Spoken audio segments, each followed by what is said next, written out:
codant pour ces groupes sanguins est porté par la paire de chromosomes numéro 9. La voici ici représentée.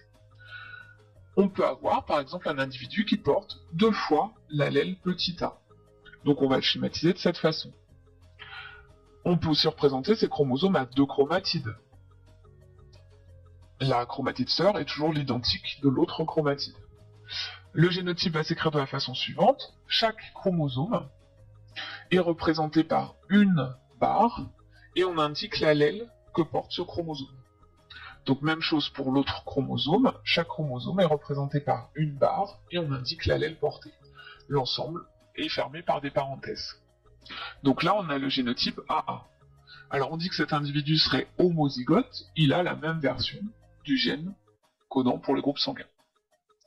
On pourrait avoir un deuxième cas de figure où l'individu porte des versions différentes sur ses chromosomes homologues. À ce moment-là, on peut se représenter comme ça, les chromosomes à 2 chromatides. À ce moment-là, le génotype, de la même façon, un chromosome, une barre, avec l'allèle qu'il porte. Deuxième chromosome, une barre, avec l'allèle qu'il porte.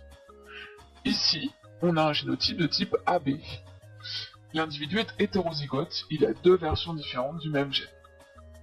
Alors, dans ce cas de figure, au niveau du phénotype, l'individu aurait le groupe sanguin, ici il aurait le groupe sanguin A, et ici il aurait le groupe sanguin AB, puisqu'il y a codominance entre les deux allèles.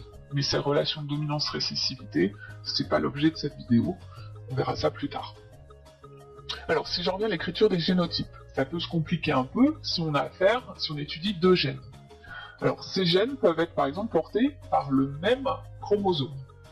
Par exemple ici, un gène D avec 2 versions, petit d, grand D, et un gène E, petit e, grand E, porté par le même chromosome.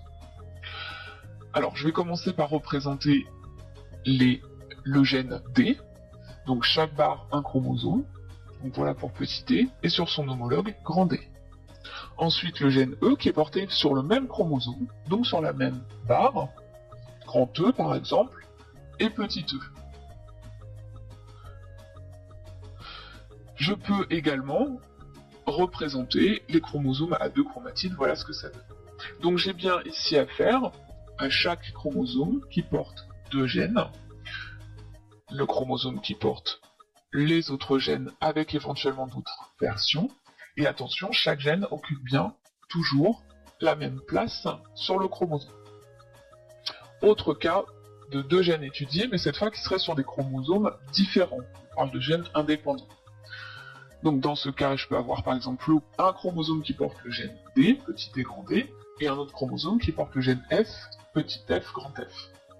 Alors, de la même façon, ici je représente pour chaque barre un chromosome, donc ici j'ai le chromosome qui porte D, et son homologue qui porte D, version grand D. Pour l'autre chromosome, alors je les représente plus petits pour montrer que c'est pas les homologues, donc grand F et petit f. Si on les représente à 2 chromatides, voilà ce que ça donne.